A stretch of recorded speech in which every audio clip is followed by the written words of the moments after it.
some Midrash and Talmud and some Haggadah legends that were built around the moon.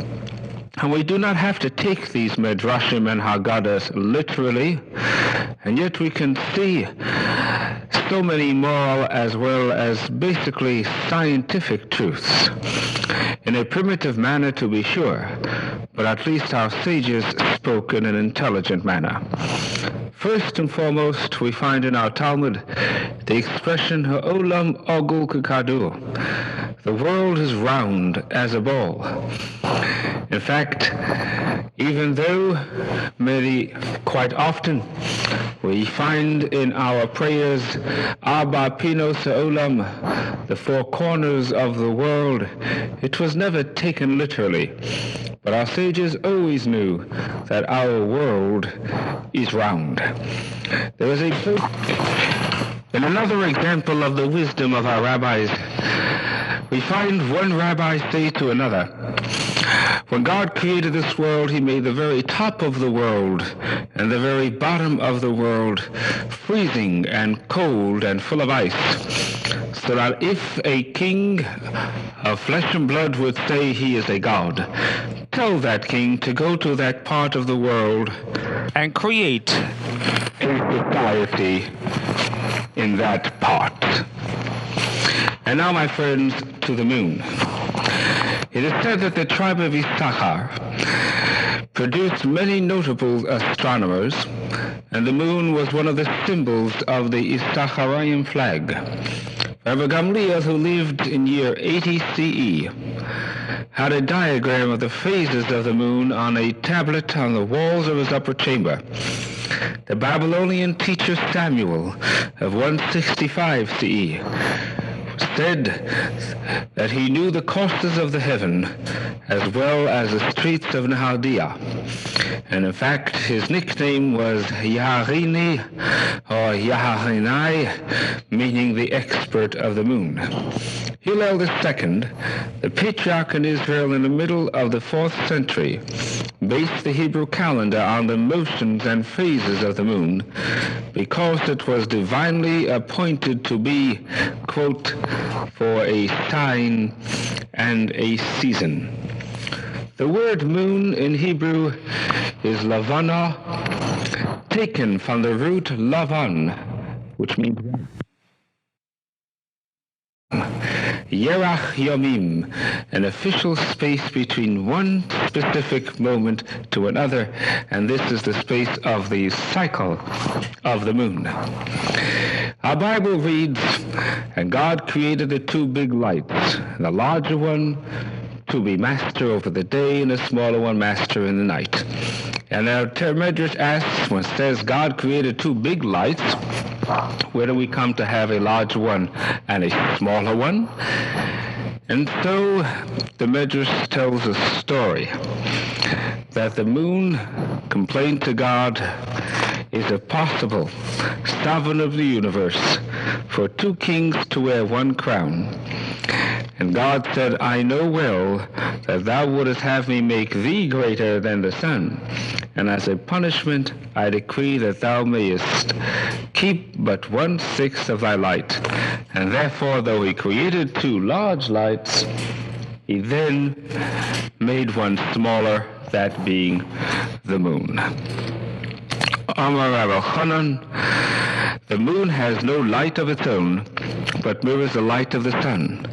And he says this is so with a child, that a child mirrors the light of the father. We have another scholar that says, once the moon was clear, its surface smooth, until it sinned with Moses. And the sin was that when God punished Moses for smiting the stone rather than talking to it, the moon said to God, you were right. This should have been the punishment for Moses. And God said, how dare you say that about my servant Moses? Therefore I shall smite you, the moon, that stars should fall, and Yodu Eish Chitzim, fire like arrows and like spears should come down to you, and therefore the moon became completely cratered. This is a little episode that we find in our Talmud. Or perhaps we can understand that maybe the moon was once a sun as well. as we related just a moment ago, and it dried out completely, and this is what's left, or this is what would be left of the core of the sun, if that would cool off.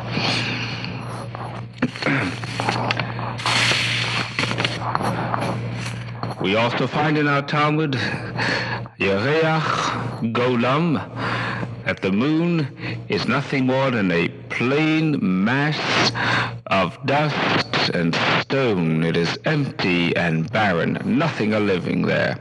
And this is exactly what our astronaut said. Hershel said, the sun knows it's going down. The moon, however, travels at different speeds. They also knew that the changes in tide is influenced by the moon. And we find places where the sages identified features in the moon, some saying that the moon had the face of the patriarch Yaakov. Another expression, Pnei Chamo k'Pnei Moshe, the face of the sun is as the face of Moses. Pnei Levana k'Pnei Yeshua, the face of the moon is as the face of Joshua. We know that it has often been made to have human attributes. Joseph dreamt that the sun and the moon was bowing to him. And we know also that regularly the sun and the moon sing praises to God, as we find this quite often in our Psalms. And the moon, says one of the rabbis in our Talmud, was created to facilitate study. Perhaps it means that nighttime is a good time for study, or perhaps by looking at the moon, one would start wondering what it is and start to facilitate all kinds of study. We know that the moon was always used as an expression of love and beauty. In the Song of Songs, King Solomon says, fair as the moon. And we also have a song, Schön wie die Levane, lichtig wie die Sterne. But the moon was also an influence for bad to mankind as well as for good. The inhabitants of Sodom and Gomorrah paid the moon divine honors. Even Abraham worshipped the moon at one stage in his spiritual development, and only when clouds obscured it did the patriarch perceive his error. And this too, he said, is no God. It is the moon worshippers and pagans like them that Moses refers when he thunders and hath gone and served other gods and worshipped them, or the sun, or the moon, or any of the hosts of the heaven which I have commanded not. The influencing man of the moon, we find that people attributed to this lesser light the power of influencing the life of man, a power either malign or benign that could be used for either good or evil. The belief was based on the biblical phrases, precious things put forth by the moon, and the phrase, the sun shall smite thee by day, shall not smite thee by day, nor the moon by night. The appearances of the moon was greeted with great rejoicing, especially by agricultural communities, but the eclipse of the moon was greatly feared. We know that when a person was mentally ill, they called it moon sickness. We even found that some sleepwalking was said to be influenced by the moon. And of course, in our modern day and age, the werewolf and the full moon is an old story. And we also know doctors admit this to be true, that birth was most likely to come about in the last quarter of the moon, perhaps again from the influence of its gravitation pull. The Jewish month is a lunar month, a 29 or 30-day cycle from the full moon to no moon. And on Rosh Chodesh, the Orthodox actually go outside on the Motzoi Shabbos, Shabbos Eve, and is Mechadesh to Levana. They either renew the moon in a prayer or they make the moon holy in a sense in a prayer. And one of the prayers have the words, Kashem shani roked lefanecha, ve'ini yochel l'ngoa bach, kach lo yuchlu oyevai l'ngoa bi lehoa. Just as I jump before thee, and I cannot reach thee, so may my enemies be unable to reach me. It is rather unique today, because perhaps we cannot jump, but we could reach the moon this day. Yet with all this, does our Talmud come to teach us a way in true living. I've learned a lot by looking at the moon. Indeed, let us see for a moment, my friends, when we ponder the important theme of spiritual renewal in the light of the lunar metamorphosis, we discover an approach which is most rewarding. The moon, after having attained its full stature, seems to diminish in size. And when it seems that the moon is about to disappear from sight, a new moon rises to brighten the extinguished heavens. This indeed is as life's skid rows are crowded with listless souls who have relinquished all hope of return. To these unfortunates the moon sends forth its message of hope. It beckons them to grapple with life. No man need forfeit hope and continue his descent on a slippery decline of negative pursuit. The door to a renewed life stands ajar, awaiting him. Aside from symbolizing the recuperative approach to spiritual rejuvenation, the moon simultaneously reflects a warning. In its quiescent manner, it reminds those who are prosperous not to consider themselves permanent dwellers in the palaces of luxury. Just as the moon is reduced from fullness to seeming diminution, so too it is possible for those who have climbed the hill of success to falter. It admonishes man to count his blessings and to share his successes. He who is blessed to receive his benefactions from God, he must never be tempted to assert that he alone is the master of his destiny. Indeed, my friends, after thousands of years, man has finally put into orbit a satellite which circles the Earth at incredible speeds, and which circles the moon and may indeed land on it, and which may potentially be used for destructive purposes as well, and we know that. But on Sinai there was created a satellite which encourages invigorating life. Instead of losing momentum, its rate of acceleration increases with the years. The longer we live, the more we realize that the spiritual satellite offers us the best defense against self-destruction.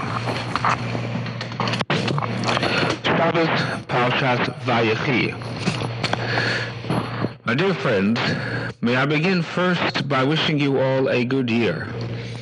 We are taught by our scholars that when the world celebrates its new year, it is also a time for us to wish you a good year and a year of blessing, just like it would have been another Rosh Hashanah. And so I wish you and yours all the blessings in the year to come.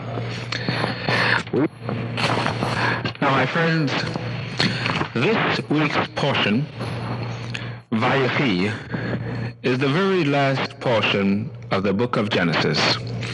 And with the end of Genesis, the story of the lives of the Hebrew patriarchs reaches its conclusion. The termination of all man's existence on earth is death. Zehu derech hachayim. This is the way of all life. When Jacob died, he asked to be buried in Ma'aras HaMachpelah, in the caves of Machpelah, in the place where his father before him and the father of him before him were buried. And this particular caves of Machpelah is today in the city of Hebron. It is a place hallowed by Arab as well as by Jews. For indeed Abraham is buried there, who was the great-great-grandfather of the Ishmaelim, of Ismail, of the Arabs. My friends, in the mind of the average person, death figures as the greatest of all misfortunes. No human being in his right senses is really ever content to die. As a King Solomon and King David writes, Lo omus ki echya, I shall not die, but I shall live. This is why the word omus, or death, is not used in regard of our patriarchs. We find Chaye Sarah, this is the life of Sarah. Vayechi Yaakov, and Jacob lived so many and so many years. Never the expression, and Jacob died. Even though Our Medrash says, from the verse, Vayar Elohim es kol asher asa. In the book of Genesis, when God created this world, he says, and God saw everything that he has made, and behold, it is very good. Everything that we may not know. But at the same token, it is still a wickedness that the world must bear. There exists, however, a mandate upon man to utilize to the utmost the brief allowance of time that is placed at his disposal in anticipation of what is certain to follow.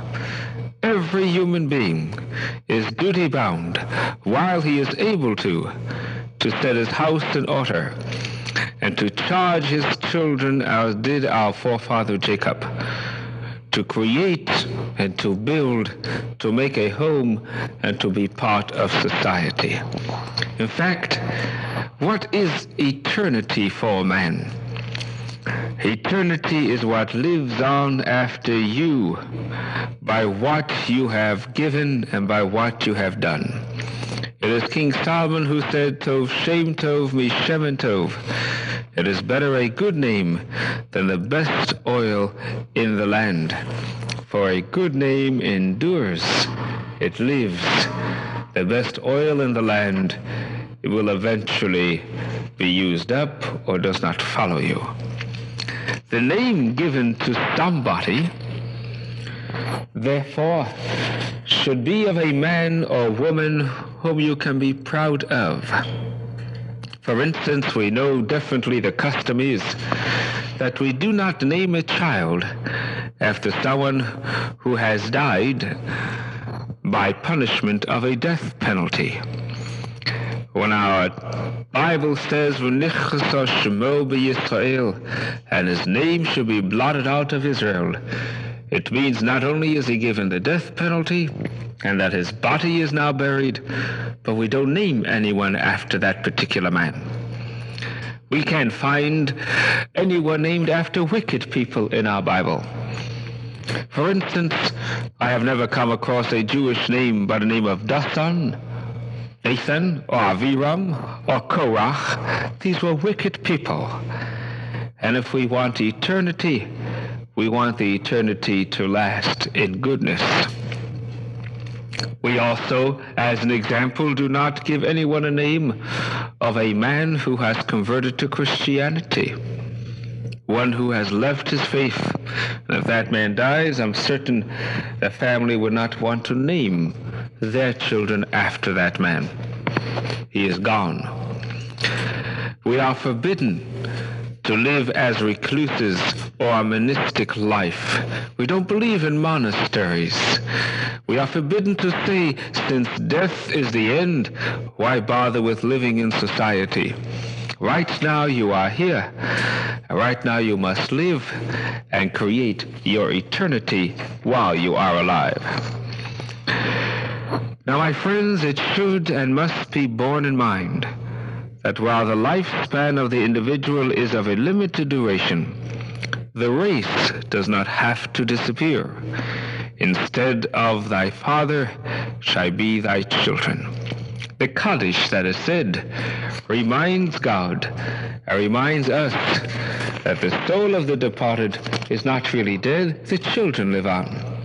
The memorial plaque that is on the wall reminds us that they still exist. You live on in what the children do and in what you have created during life. This is what Jacob taught us at the time of his death. There were three things that Jacob did. First, he insisted upon being interred with his fathers. This is to teach us that a Jewish man should want to be buried with his fathers in a Jewish cemetery or with his family in the plot that we know he belonged in life. And then he spoke to his firstborn, Reuben. He started to bless his children. And how did he bless them? He blessed them by telling them what he thought of them. When Jacob blessed his children, his greatest blessing was to tell them their faults and their virtues. And we are to learn from here that the greatest blessing we could give to our family and to our children is when we see something wrong, tell them that.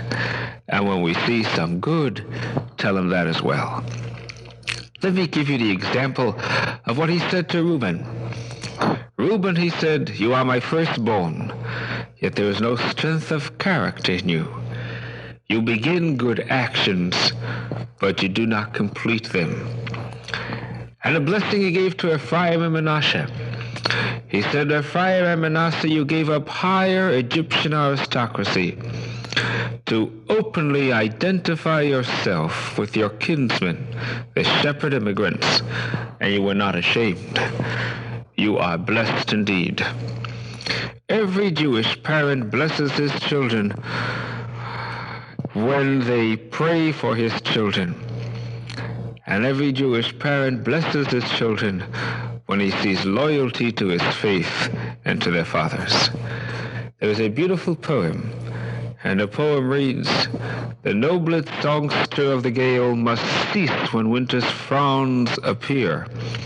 The reddest rose is wan and pale when autumn tints the changing air, the changing year.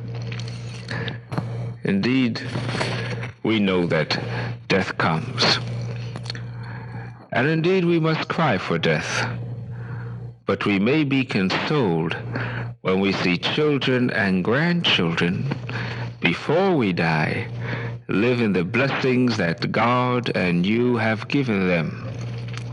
Was it not wonderful that rather than grandchildren to say with pride, this is my grandfather, or this is the picture of my grandfather, or my grandfather was a very pious man, is it not greater yet if the grandfather would see children and grandchildren and say, these are my grandchildren? Aren't they wonderful and pious and good people? If this comes true, then the world will certainly say in unison, happy is the mother that bore this child. This is eternity. And if this happens, then that grandfather, when he passes away, would know the moment before death that he is still living on because he's given something. And this was the lesson that Jacob taught his children when he was ready to go back to God. I am ready to leave, and I go with joy in my heart because I see my children from Reuben, who I have just spoken to Ephraim and Manasseh, to all of them, that they live on in what I've given them. Amen. Shabbos Parshas Shemot, Tov 1969. This Matzoi Shabbos I leave for Eretz HaKodesh.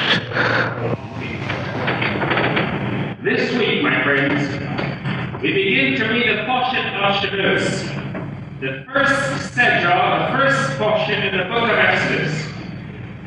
And the one reading from our Torah that stands out above all else is the meaning of liberty. The very words that are inscribed on the Liberty Bell of Philadelphia.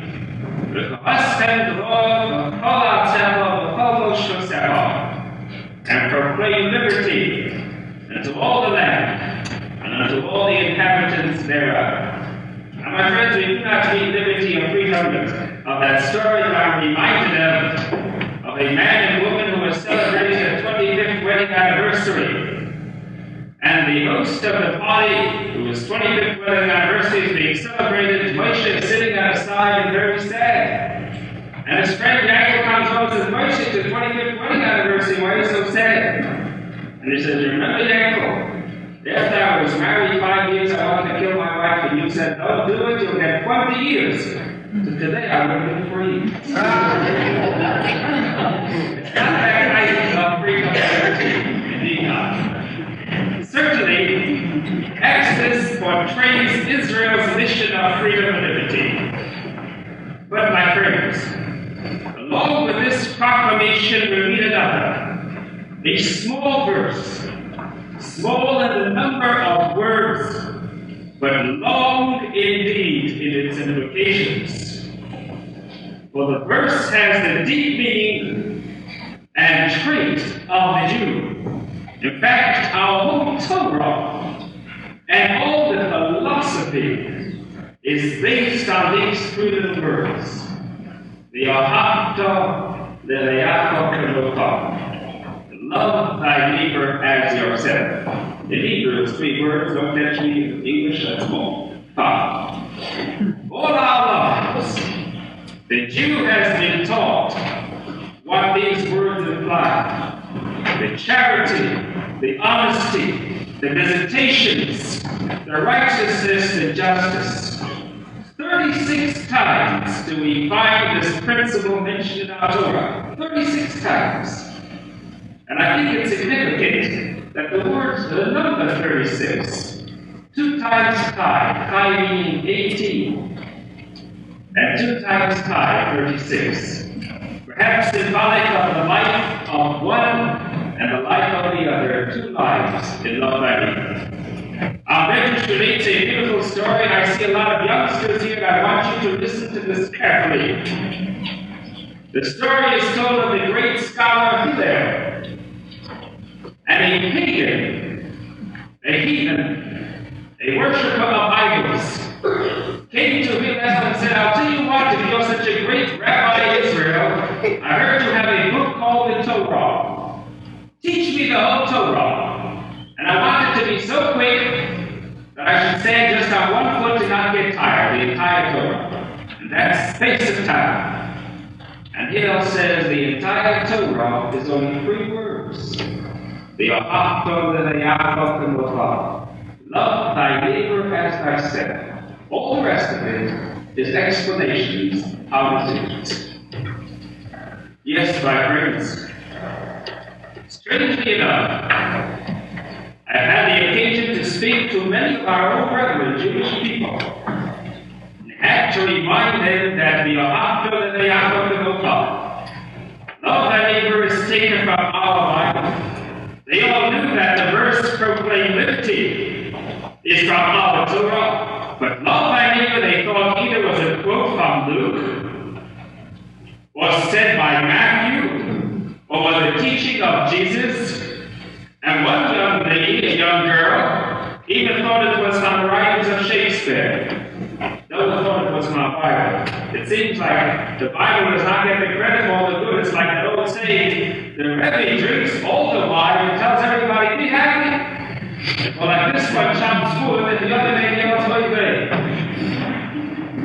Now, my friends, there is indeed a strong relationship between proclaimed liberty and love thy neighbor. You may think, what is the connection?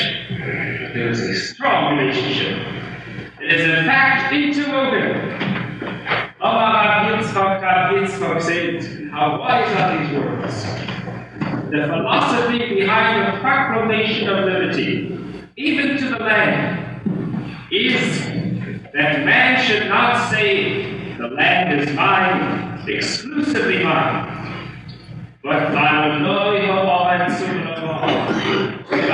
is the earth and the fullness thereof. And so proclaim liberty every 7 years. A Shabbaton in a sense. A Shabbaton of the years. The land is to lay unplowed. Let everyone return to their homes. Return all possessions to their original owner. Servitude is not to exist. All unimportant debts is to be forgiven. And the law was there that all universities and schools opened up free of charge. Everyone was asked to come and study rather than go and work. In fact, proclaim liberty, since all you have is really God's. And there's such an implication to this as our Talmud. The implication is that man should not work and work and work like a horse. For the end is all he has, is only what God has given him to the earth. It reminds me in a sense of that story of the man that comes to a psychiatrist. And he says, I have troubles, and the psychiatrist, what's your problem? I have a lovely wife, he says, and 4 wonderful children. I have a country home, and I have a city home. I have a Rolls Royce and 2 Cadillacs and 1 Buick, and I just got a Dodge. I have a motorboat. And the psychiatrist said, well, what's your trouble? What's your problem? So they only make $60 a week. My friends, freedom and liberty is a signal, if just for a fleeting moment, of a God in heaven, that there's something else above and beyond your neighbor. So too is love thy neighbor, that even the stranger among you, thou were strangers in the land of Egypt, says our Torah. This love thy neighbor is not only because you are doing good, because it's a moral action, perhaps a psychological need for one man to show love to another, but in doing that, it's a recognition of the Creator of all men. Our scholars were so brilliant when they asked a pupil, what is the hardest thing for man, and what is the easiest thing for man? And every one of the pupils, our elementary mates, went out and studied, and they all came back and gave all kinds of excuses and reasons. One student, a man by the name of Rabbi, said, my teacher, I think I know, and I didn't have to study too much. And he said, the hardest thing and the easiest thing is this. The easiest thing for man is to recognize the faults of his neighbor. And the hardest thing for man is to recognize his own faults. Is this not true in the words of Rabbi Akiva? Love thy neighbor as thyself is godliness. Now, my friends, arises a question that we all must ask. How can our Torah command us to love? How can anyone practice love on demand? Love must arise spontaneously. How can we then love a being for whom we cherish no personal affection? And the Torah said, respect thy neighbor, consider thy neighbor, deal with thy neighbor, think with thy neighbor, and accept it. But love thy neighbor as a commandment, how can we possibly love? Now, herein, my friends, is manifested the strength of Jesus.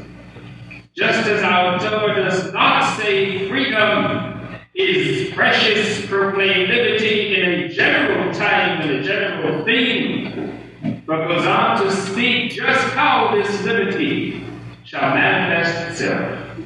So too, when love of thy neighbor is not stated as a commandment in general, but our Torah goes on to specify just how we are to love our fellow man through acts of ahava, the word v'ahavta, and the word v'ahavta yisad v'elohecha, and the word ahavasalam, v'ahavta v'ahavta, through acts of this word ahava, acts of love.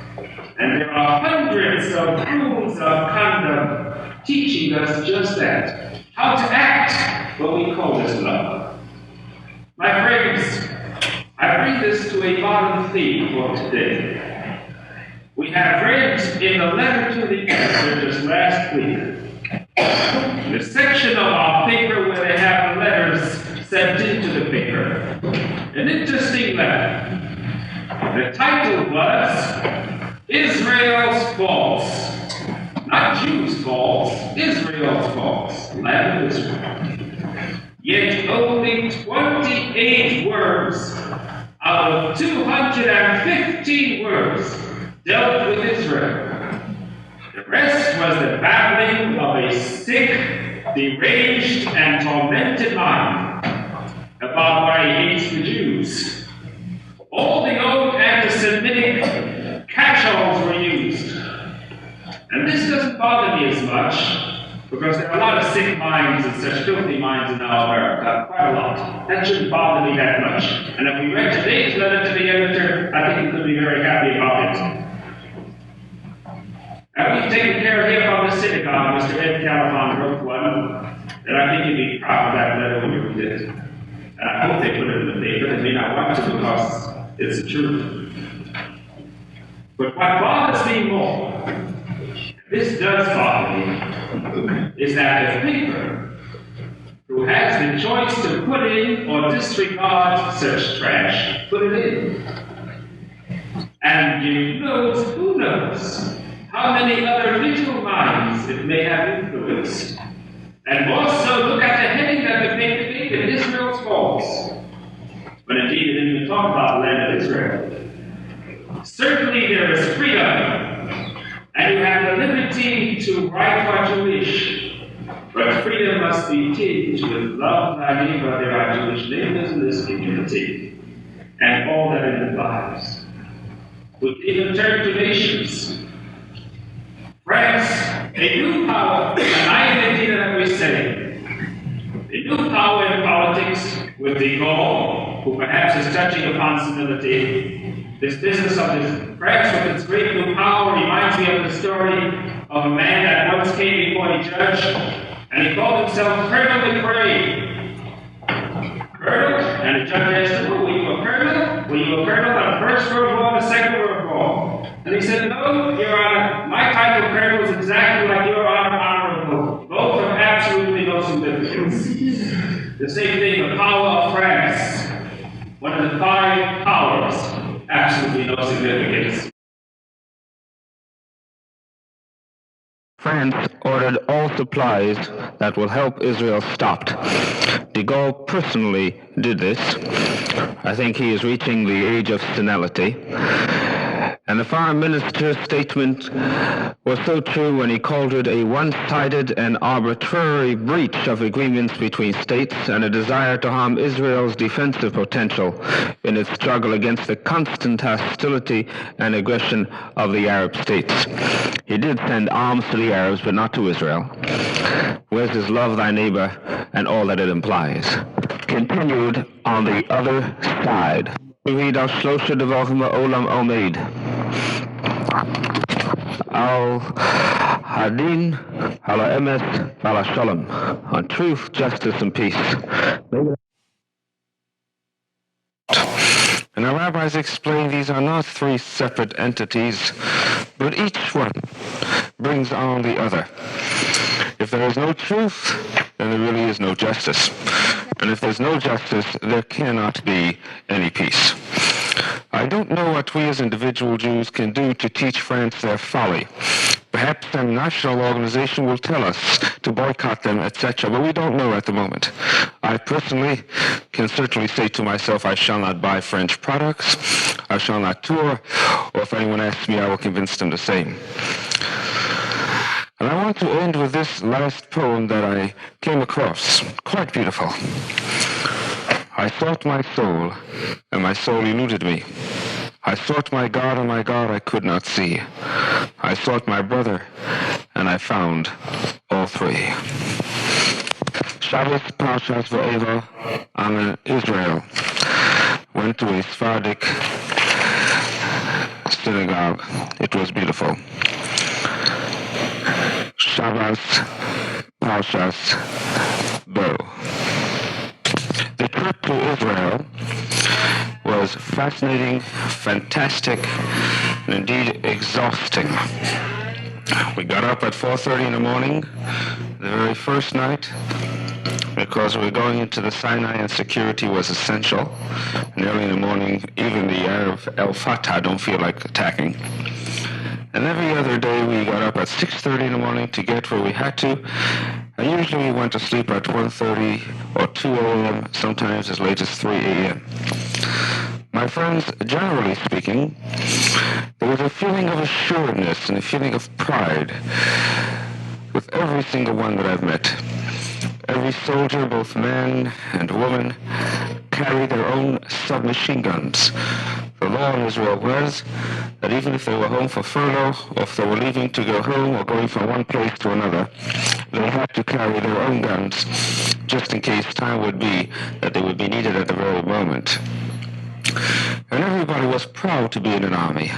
There was no problems of volunteers. In fact, there was a shame if one, for some reason or other, was not accepted into the army. And this assuredness was not only among the soldiers, but this assuredness was seen among the women and among the children, among the old men, everyone. saying, let them try again and we will show them. Yet at the same time, along with this assuredness, there was no shame to say that they have fear. The Alfata was bothering them a little bit, even though they were saying we could take care of them. But they were afraid of pressure from America, and they were indeed afraid that they've got to hold out no matter the cost, and who knows where they could get the money for it. At 4:30 a.m. the first morning, we flew to El Arish. El Arish, mind you, was once an Egyptian airport for their army jets, and here we landed in it. And from El Arish we were escorted to Kantara. That was the particular area right at the Suez Canal where you've seen on your television screens where the prisoner exchanges took place. When we came to El Arish, we were escorted from there by bus to the city of Kantara, which was about 3 hours away. The jeeps were in front of us with machine guns, just like we see in the television program Rat Patrol. And of course there were machine guns in back. And the jeeps were all around the side of us. We didn't realize all we saw was only a jeep in the front and in the back. But when we stopped at the desert to get something to eat, and we actually ate on the desert. And indeed we were told there that whatever you eat, leave the desert as your garbage can, leave your papers and your bags there. We've gotten box lunches, just leave it around there. And we were told in 10 minutes later the Bedouin will be coming right at this road and nothing will be left. They will utilize the garbage and the paper and the trash. Everything is taken and picked up by the Bedouin. And that's exactly what did happen. But I recall when we were sitting out in this desert after an hour and a half of riding, and it was bitter cold, even in desert, that suddenly I saw not only two jeeps, the one in front and in back of the caravan of 4 buses, but there were 6 or 7 jeeps. And then I realized that they were on both sides of us in the desert, also actually surrounding our buses. But that's the way Israelis operate. We don't realize they're there, but they are there. I do want to say this, that the road we traveled on to Kantara was a road built by the British. And the city of El Arish was so beautiful that I think they should not give it back, and maybe some promoter from Miami Beach should one day build a hotel there. But it's as beautiful as in any place on Miami Beach. Really. When we get to the Kantara, we were told to get on the move, don't separate because it is dangerous there. Or just the day before, 3 men were killed, or 3 men were hurt by a shelling from the Egyptian side. And we were told when there is any shelling, get down. And I recall when I was in Kantara, I was standing right at the Suez Canal next to a soldier. And he was looking with his binoculars across the canal and handed me the binoculars and says, here, look, see over there. And I look over at binoculars, and across the canal I see an Egyptian soldier with his binoculars looking at me. And I asked him, how come you're not afraid and you stand this way right in the open? And he answered 2 ways. He said, number 1, if they shoot, they can't hit the side of a barn. And number 2, if they shoot, they know that the entire area right across that canal will be flattened out within 5 minutes. So he's not afraid. Another expression I recall was used that don't call the famous wall the Wailing Wall, but the Western Wall. The Wailing Wall has now been switched to the building of the Ministry of Finance. Well, there in Kantara, we saw the soldiers building bunkers, actually bunkers under the ground. They were there to stay. And they were using the railroad tracks from the railroad built by the British right across the desert near the sea. This was put on top, and on top of that, the sandbags. And they were there to stay. We also found a Nachal kibbutz, that is a kibbutz of fishermen, who were both working in this kibbutz and also protecting the land. Near Kantara, approximately 5 miles away from it, in fact, was the underground hospital. Everything built underground, and 1 doctor, and it was over there that these 3 soldiers were brought the day before. And the operating room had as its lights the headlights of trucks and vehicles to use as the operating room lights. And all this was under the Bedouin. We ate in the desert, and we saw the Bedouin all around, filthy and dirty, and these were once Egyptians. Now, my friends, to give you a briefing of everywhere we visited tonight would really be impossible. This will come to explain to you of the trenches that I saw on the borders of Jordan and the kibbutz, the electronic fence that we were showed, to explain the arrival of a plane from Vienna with immigrants, where I actually saw a man from Russia come down with 2 children and put his 2 children aside, wide open little children, their eyes wide opened, and he bent down to kiss the ground and said a shechayanu and blessed the ground. And then later he brought his 2 children over and made them kiss the ground and say the same blessing. He was waiting for 5 years before he got to this land of Israel. And when he signed up there that he'd like to immigrate to the land, immediately he lost his job there, and the government of Israel had to subsidize him. And that is why it cost $14,000 to bring a family to Israel from the moment they sign in those lands that they want to come. And the singing of welcome by high school students being assigned every week to be at the airports, and they will sing Havinu Shalom Aleichem and Kol Vina V'Yeshua and all other songs for those who are now immigrating from the lands. The Golan Heights, this new seaport of Ashdod, all this. I hope to show you slides as soon as they are developed. But let me tonight but dwell on one subject, the heart of the matter. Certainly there are 2 sides to Israel. There's the war, but Israel's not merely about war. It's an evil with them. But Israel is a home for millions and will become home for hundreds and thousands more as time goes by. We hope we'll get to discuss all this yet. The defense budget, which by the way is 20% of their gross national product, is unheard of.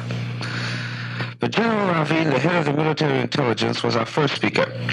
And tonight I wish to report what he had to say. My friends, he said, Israel is playing for great stakes. It is playing for life. The Arabs have a great hatred for the Jew. It was in a sense not inborn, but environmentally it was engrossed within them. All Arabs don't want the Jew in that area. And what's important, they think they can win in the future. Perhaps not at the moment, but in the future they could win. And therefore they refuse to change their basic relations at any price. And this is the heart of the matter. It reminds me of the story of a doctor who happened to see a woman in the street and asked, well, how do you do, doctor? How do you feel? And she says, oh, not so good. This hurts me. This bothers me, etc., etc. He says, well, why don't you come to my office tomorrow? So I'll tell you what, doctor, as soon as I feel a little better, I'll come to see you in the future. There's a beautiful little poem that they would blame everybody but themselves. And let me read you this little poem I came across, which I think is rather cute. Whatever may go wrong, however hard his life, he takes it like a man. He blames it on his wife.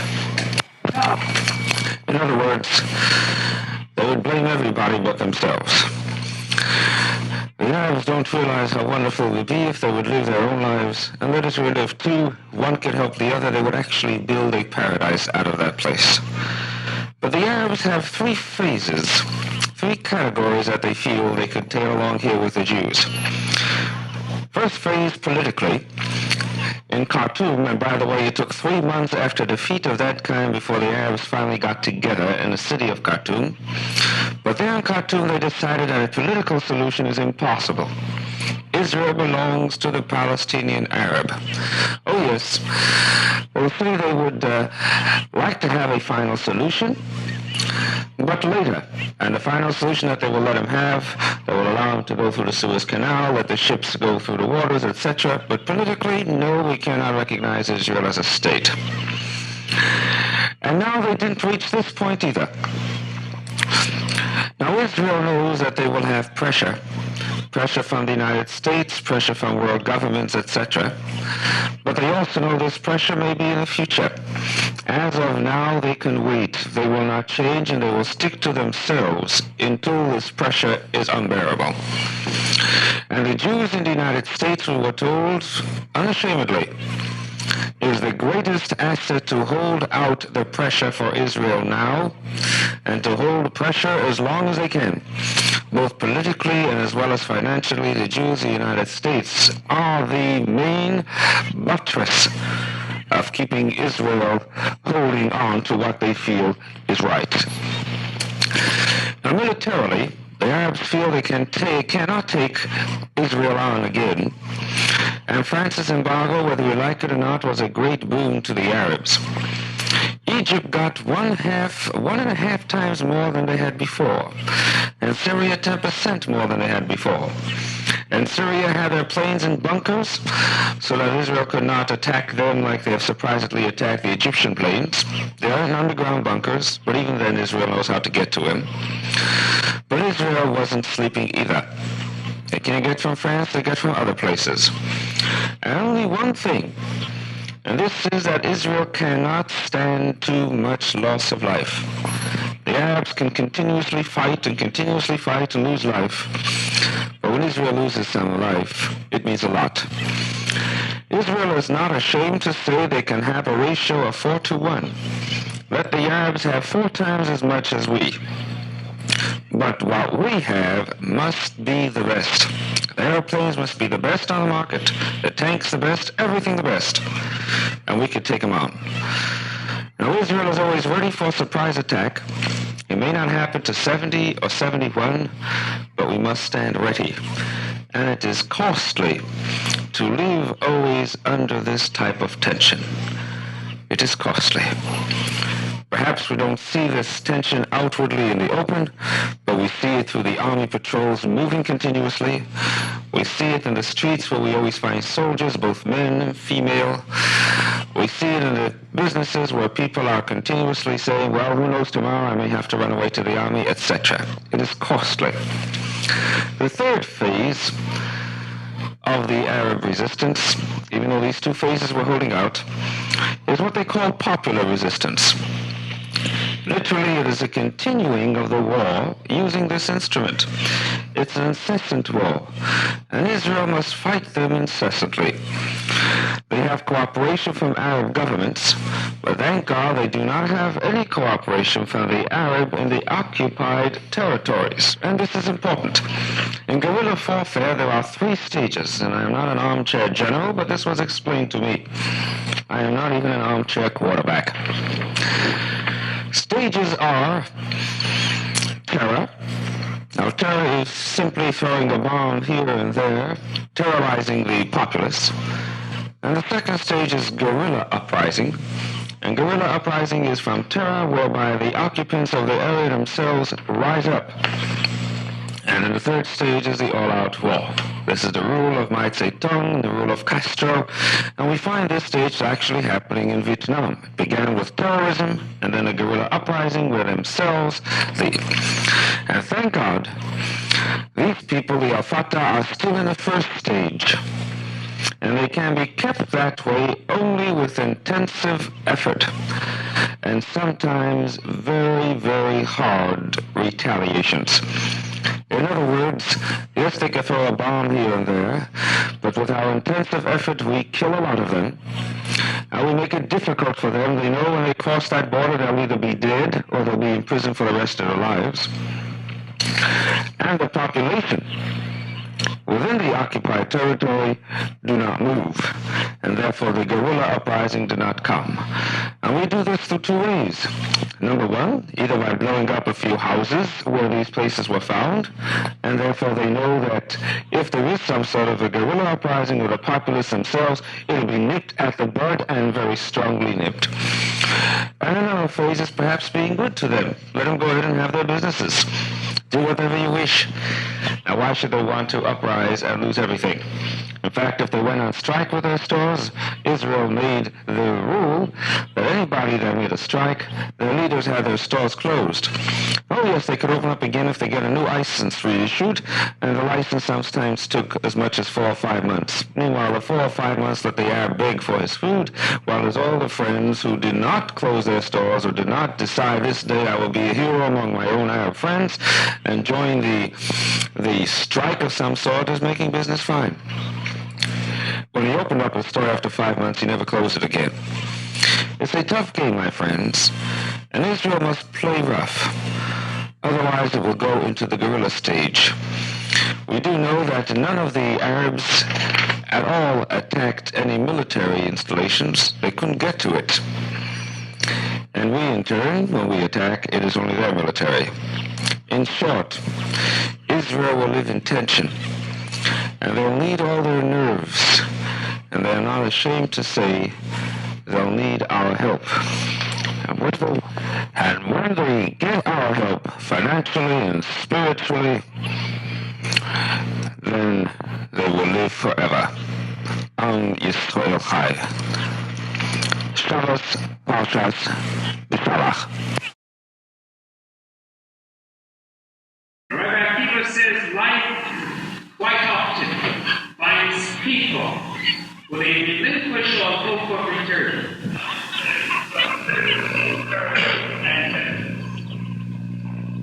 This Shabbos is designated by a special name.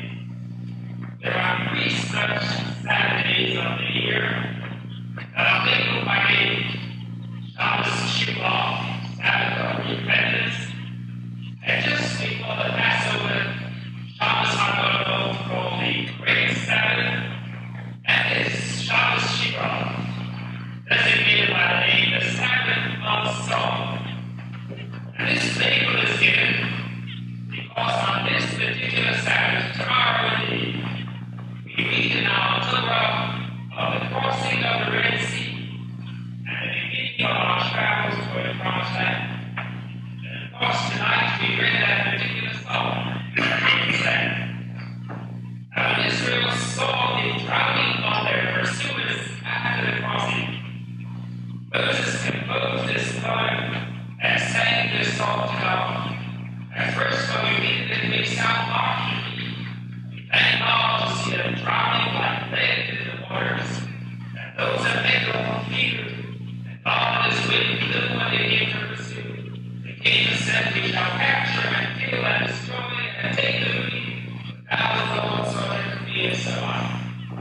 Back our language tells us that the angels do want to see. And God said to the angels, "You are not to see. My creation's flesh and blood, my drowning, whatever reason, they are dying, and you angels must not see." When Moses sings, it is not a song of triumph that he won, but a song of glory to God. In fact, I don't know how many of you recall the custom, but during Pesach, when we recite the 10 plagues, we take a little wine and the plague that is recited in that particular portion of the statement, and we spill a little out. And you recall, why do we do that? Something that finger and did it out. Why? And now the Bible tells us the reason for it is that as you are reciting plagues, it is something that hurts some people. Don't be so joyous. Spill a little wine to indicate that it hurts you that they have to have these plagues. But my friends, our Torah reading is teaching us a lesson for today. And I think this particular portion came out on this Sabbath as if God is trying to say something to the world. It was towards the end of the reading that Moses sang, that Moses saw the victory. But at the beginning of the Seder, at the beginning of this Torah's reading, it was as broken people, slaves for hundreds of years, literally 220 years of slaves, were on their way, and they stood before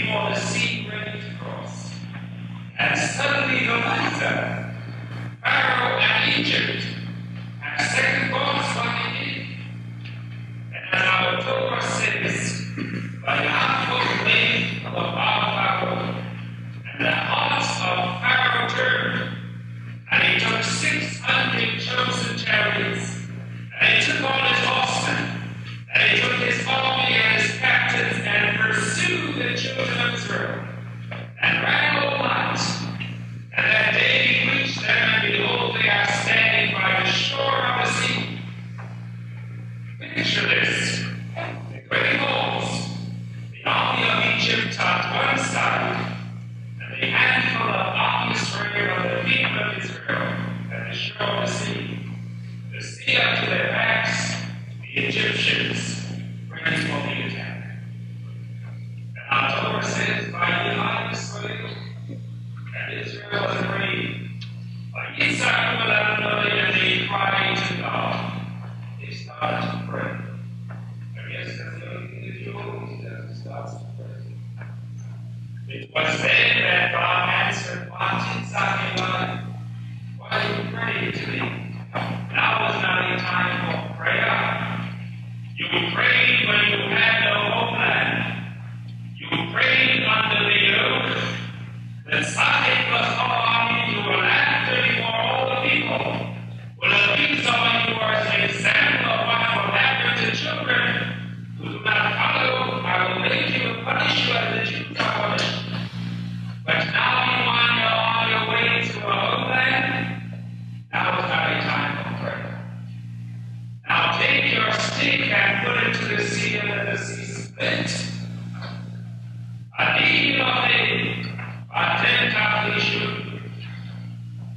Now you be quiet, and you see the way I, God, will fight for.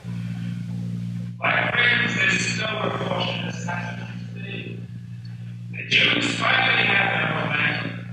The broken of body and of spirit are finally coming over. The slaves of the world, the lavishers of all people, the ridicule and those in the ghettos are beginning to see freedom. They won their victories over Egypt not once, not twice, but 3 times. And yet Egypt gathers. The Arab nations and the cohorts pursue. And Israel stands in the middle. On one side are the armies of the enemy, the Russians, the tanks, the guns, the Arab world they pursue. And on the other side, the friends have embargoes. The United Nations that does not help. Our brethren in danger in other lands, in all lands of the Arab world. They are literally at the sea and being threatened to chase to the sea. And what are we to do? As in the words of our Torah, God is now a time for prayer. Stretch out thy hand, as God says. Israel prayed 25 and 28 years ago, and the world was quiet. When 6 million were killed, the world was quiet. They had no homeland, all we could do is pray. I was only a child in my friends, and I did not understand then, but by God I understand now.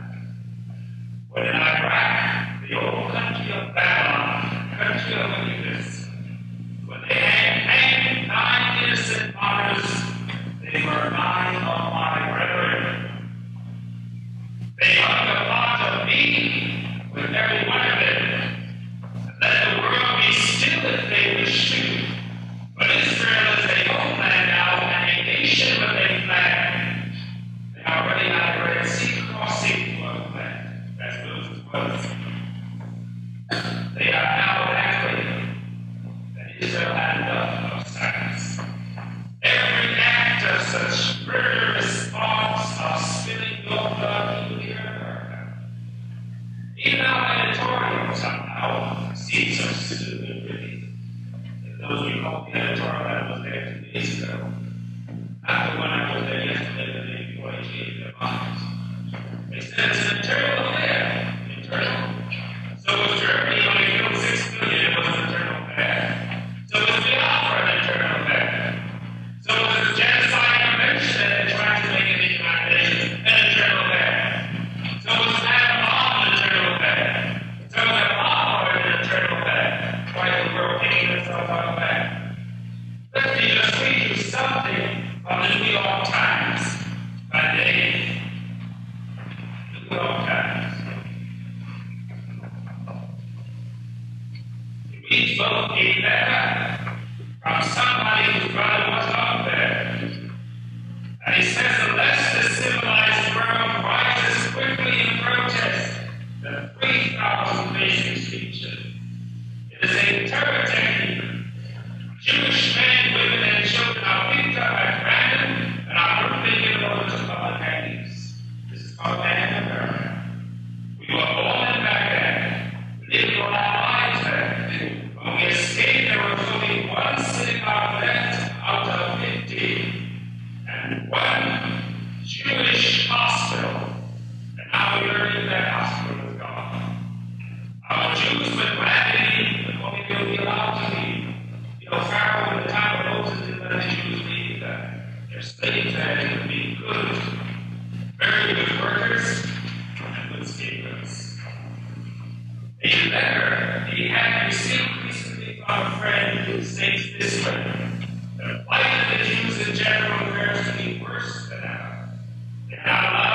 engage in business.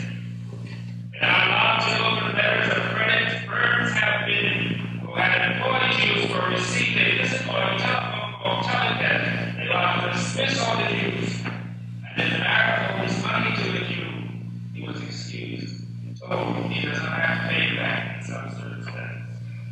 And Dr. J. Goldberg, president of the American Jewish Community, asserted a statement that the report of the execution builds and feasts the world over with a sense of shock and outrage. We have another in the same paper, a minister who says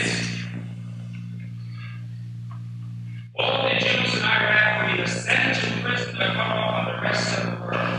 The telephones were cut and they were unable to get work from June 6, 1967. Now these are ministers. Even the Pope, and I may use the expression that I quote Pope, from Pope Paul VI.